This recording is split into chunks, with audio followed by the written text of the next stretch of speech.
I have to say, after the ending of the last one, I did not expect how hard this movie was going to go. Hi everybody, Anthony here from Awesome Anthony Productions, and today I'm going to give you my review of 28 Years Later, The Bone Temple. Now onto the review. Now if you saw the last one, you remember that it ended with Alfie Williams Spike going off on his own into the British mainland to continue his journey. It was a very poignant ending, setting him on his path to fully becoming a man. Before meeting a Power Rangers-style gang of tracksuit-wearing, blonde wig sporting thugs named Jimmy, no doubt basing themselves off Jimmy Seville, led by their leader, Jimmy Crystal, played by the incredible Jack O'Connell, who I last saw as the unforgettable villain in Sinners. That cliffhanger ending led me to think that this one was going to have a goofy tone, but that couldn't have been farther from the truth. The Jimmys are sadistic, brutal Satanists, and after being forced to join their ranks, Spike finds himself in a total nightmare, all while Ray Fiennes' Dr. Kelson continues to experiment on Chai Lewis Perry's Alpha Samson, getting closer and closer to a breakthrough that could change the course of the Rage virus forever. There was a ton of mixed reception to the last movie.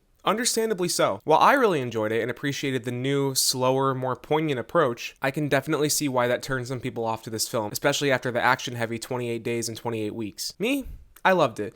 But I'd be lying if I said that I didn't expect something a little bit more horror forward with that movie. But this is where this trilogy really clicked into place for me. One of the smartest choices this movie makes is how it handles the character of Spike. Alfie Williams had such a central, emotionally heavy role in the last film that I honestly expected that to just keep this going. Instead, the Bone Temple pulls his character back enough to let the world grow around him. And that's absolutely the right call. Spike is still an emotional anchor here, but he's no longer being protected by the narrative. And Williams does a fantastic job showing that shift, moving between fear, anger, confusion, and desperation without ever overplaying it. There's a real weariness to him here, like a kid that's being forced to grow up too fast because that's the world he lives in. I was already impressed by this young actor in the first film, and this one just cements that he's the real deal. But then there's Jack O'Connell as Jimmy Crystal. This is a terrifying performance. In Sinners, he was scary in a slick, seductive, almost kind of fun way. Charming, darkly witty, the kind of vampire villain that you're weirdly drawn into. Here, he's completely unhinged. Somehow still charismatic, somehow still intelligent,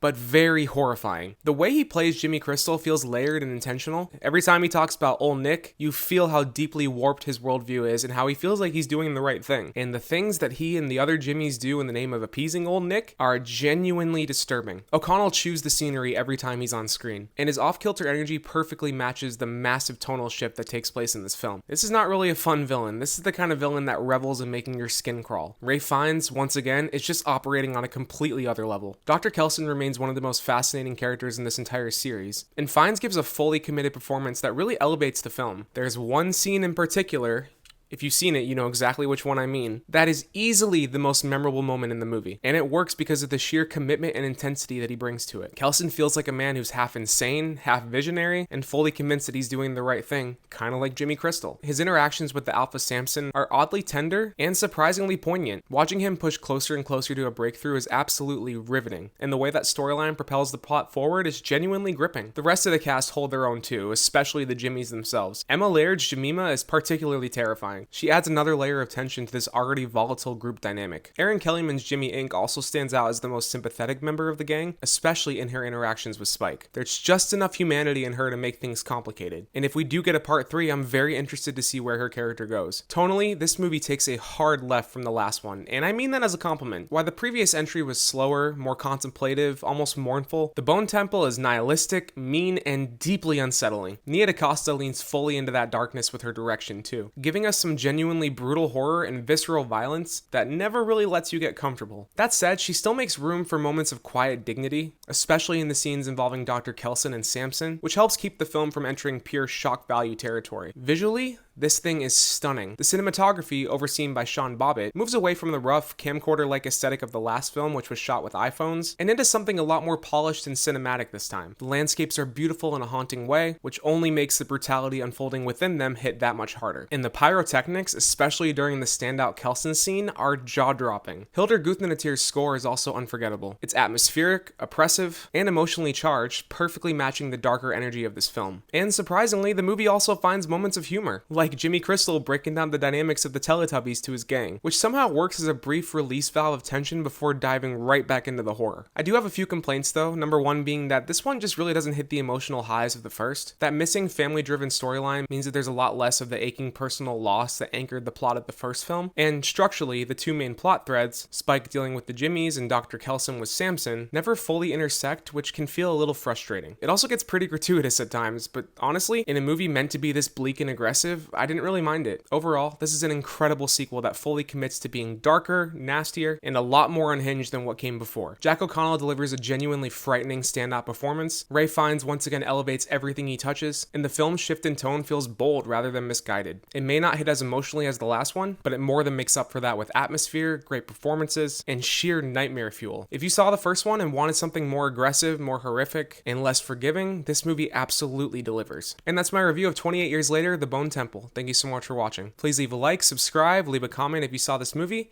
and I will see you next time for my review of Mercy.